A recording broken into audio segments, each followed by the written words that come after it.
Okay, can Good. everybody see that? Yes. Africa at the crossroad. That's right. Well, thank you very much. So today is going to be a little bit different because I'm not really going to do a teaching, but I'm going to share a presentation from a conference that Theo and I attended some weeks ago. And I think that it has relevance as far as we as an ICCC, that we understand the situation and what can be done. And then uh, also that this is a call for involvement from our members and anyone that they know in that have a heart for Africa. So Africa is at a crossroads, and this is our moment in history.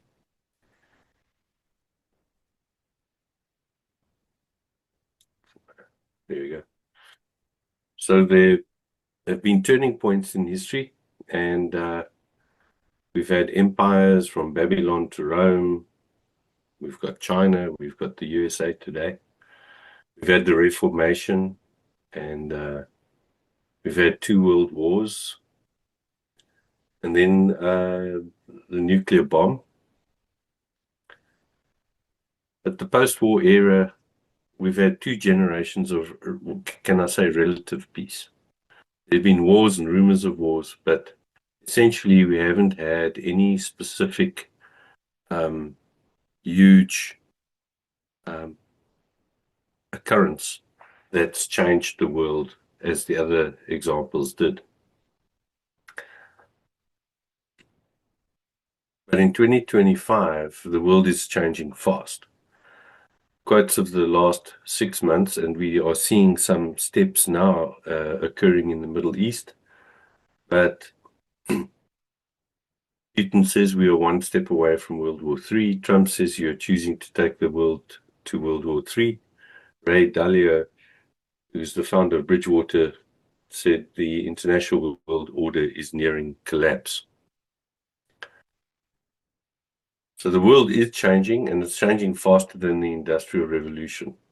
Artificial intelligence is playing a role and could surpass the Industrial Revolution in speed and breadth of the changes it will bring. Oliver Dowden, UK Prime Minister, this is a total revolution that is coming. It is much faster than other revolutions that we've seen and much more extensive, whether that's the invention of the internal combustion engine or the Industrial Revolution. Mark Naslier, AI is set to drive a new wave of industrialization and represents a seismic shift on the scale of the Industrial Revolution, electricity, and the internet combined. So Africa's defining moment. We stand at a dynamic point in history. It is the youngest and fastest growing population globally, eager to engage with the world and to drive progress. The world's richest continent in resources, which is minerals and arable land. Externally shifting global alliances and economic paradigms present both challenges and opportunities for Africa. So we see a reformation, a transformation, hope. We see a deepening inequalities where wealth concentrates and disparities widen, poverty beyond what we have ever experienced. So there's a huge group of people that believe that agriculture will be the catalyst for the transformation of Africa. So agriculture emerges as a pivotal sector for several reasons. First, widespread engagement. 2, wealth distribution. And by this we mean that you have a top-down effect as opposed to a bottom-up. So there's where minerals, for instance, concentrates wealth, agriculture distributes wealth. The global food needs that are coming with in the next 25 years, we will have the tipping point where the world's demand for food is higher than production, if everything stays the same. We then know that an economic engine, that agriculture can stimulate economic growth, create jobs, and foster industrialization. And to a large extent, the first world countries have gone through this already. And it's almost like Africa is still back in the 1800s. Of course, climate change is a major problem, and we've got lots of resources that speak to this. Urbanization, so there's a huge drain from rural areas into urban areas. The UN predicts 68% of the world population will live in urban areas by 2050.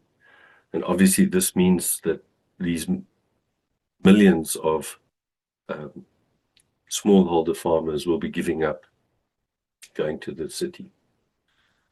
The rising middle class in Africa, in Asia. So we've got lots of people that want to eat meat as opposed to grain. And so this will require 7 to 10 times more land, water, and feed.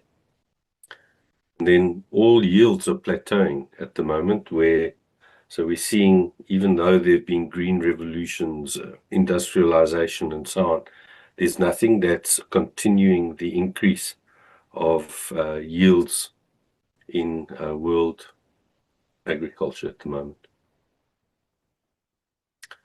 So according to FAO, this is a UN organization, the world needs to produce 60% more food by 2050 to feed an estimated 9.7 billion people.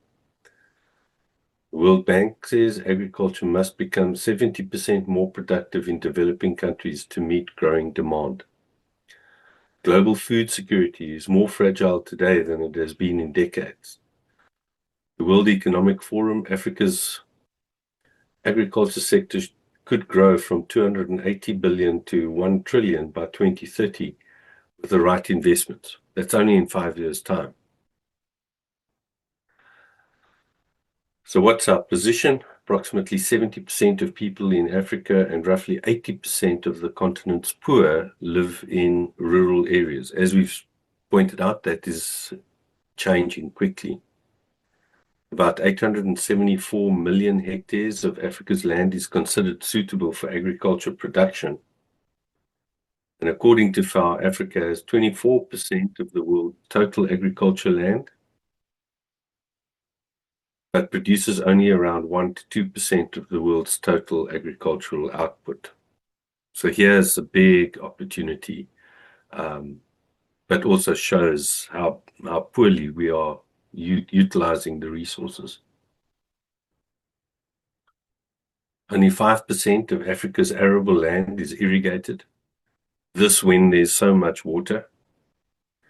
Agriculture is a key driver of economic growth in Africa, accounting for 20 to 30% of GDP. 60% of the world's uncultivated arable land is in Africa. African farmers produce on average 1 to 2 tons of cereal per hectare, compared to 5 to 6 tons in Asia and the rest of Africa, like South Africa, and 10 to 12 tons in Europe. So what's the potential of this economic engine? So Africa is becoming increasingly dependent on food imports. This is true for all countries, including South Africa. Agricultural import bill projected to grow from 114 billion in 2019 to 500 billion in 2043. This is a big problem, everybody. Africa should be a net exporter and has the potential to bridge this gap. Unlocking Africa's agriculture potential is more than $1 trillion business. So what's this big ag challenge? So big ag means big companies. So Agra is a large agricultural company, is rebranding after evidence-based critiques show that its 15-year effort to expand high input chemical dependent monoculture farming in Africa has failed to provide the food security that it promised. This despite billions in funding from private donors and government subsidies. So we need a small-scale farmer solution. We focus on Zambia for several reasons, which we can talk about after the presentation. So currently maize, over 70% of the total output. Land coverage, around 10% of Zambia is being used for agriculture. The yields are between 0.8 and 1.2 tons per hectare. This is very low. It's a tenth of what happens in first world countries. So this is 10% of the yield potential on 10% of the land, which is giving you a 1% value. Land use. So here you can see arable land, 4.5% being used. Permanent crops, 27%. So it's quite a large area.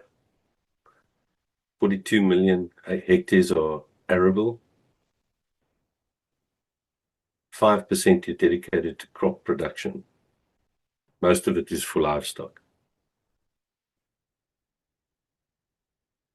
So if Zambia had to use half of its current fallow arable land, realize yields at only half of their attainable levels, and focus on poultry and fish farming, this would yield an additional $32 billion in exports. Current agricultural production value is 2.66 billion. So at half of the fallow land, at half of the potential is an additional 32 billion. The current GDP of the country is 23.3 billion.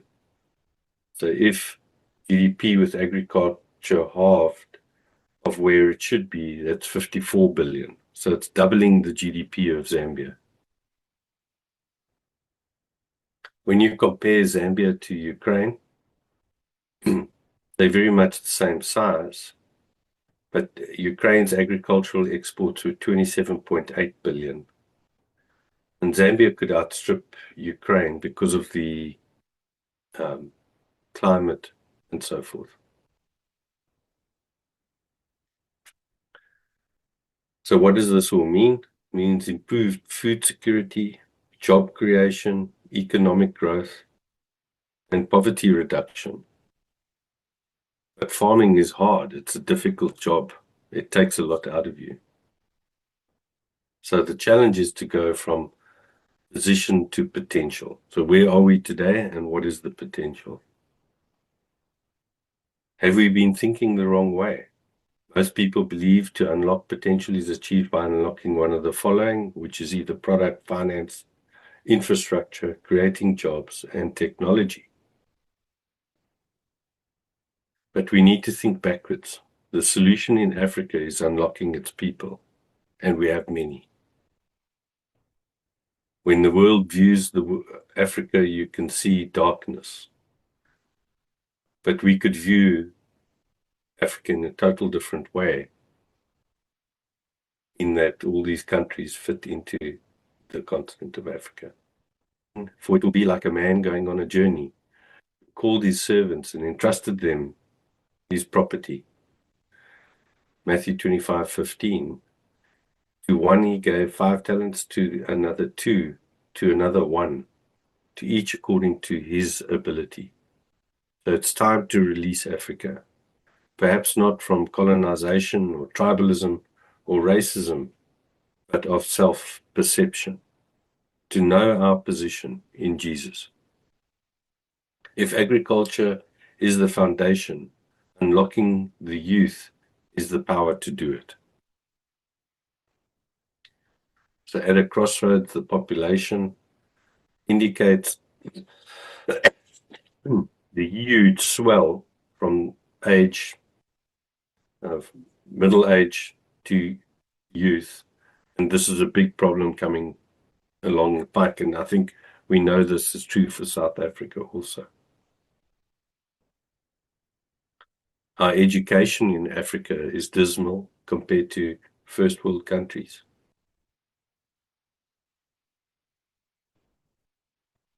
So the challenges are low education, a lack of job opportunities. There are 12 million people entering the market every year with 3 million jobs available. So there's no social framework or family support. The solution is we require an alternative solution, and we need it urgently. So when we look at the transformation of generation and creating a young leadership pipeline, these are our focus points to move, to utilize this skill set and affect it into this area. So this is the current productive population, and this is where we need to focus.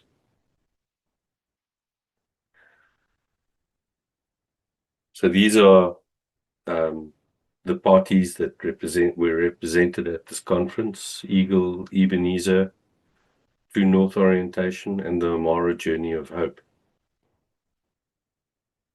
So the Amara company is a family business. They held the conference for us, and they've got a way to help a farmer improve from being a beginner to a professional. And this is a professional journey that has deep religious or faith-based growth as well. So you not only gaining the skills, but you're also gaining discipleship.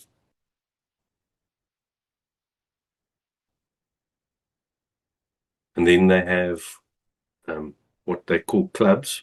Clubs are like co-ops, which start with very little value, and as they complete more and more commercial transactions, they escalate or become more professional, and thereby they get better funding opportunities, they get discounts on inputs.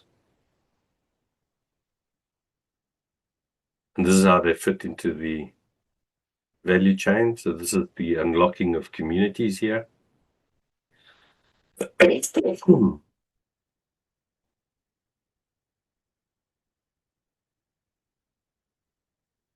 So if we're going to unlock this potential, we've got to change the mindsets, not only of the people, but also of the markets and ourselves. We've got to invest in the people and unlock the youth. It must be paramount. Got to foster hope and the journey to get there. So just to get to perspective, the sun is burning 4 million tons of energy per day, mass to energy. The earth is 6 sextillion kilograms, and yet if it were the size of a grain of sand, it would take 5.8 billion miles of beach to reach the edge of the galaxy. It would fit 1.3 million times into the sun, and it would take 10 billion suns to fit into Antares. So a DNA strand going to the moon and back 150,000 times, blood pumping through 100,000 kilometers of arteries, capillaries, and veins. The heart pumps 7,600 liters of blood per day around this and beats 35 million times a year. The brain has more connections than the stars in our galaxy with 100 billion neurons. Nerve signals travel faster than a Formula One car at 400 kilometers per hour. But it's actually about eternity. And our core, a normal life and a nice gravestone in memory, or do we join a move of God and join Him in an impact for eternity? Partnerships that have been realized by Amara with the government of Zambia. There are church leaders involved and other communities, business leaders, youth leaders, the finance and tech gurus involved. And most important, Jesus is right with us and heading it. So this is not just another policy discussion. It's a call to action. Africa's future will be shaped by the decisions we make now. Jesus is offering us a chance to work with him at this time. Thank you.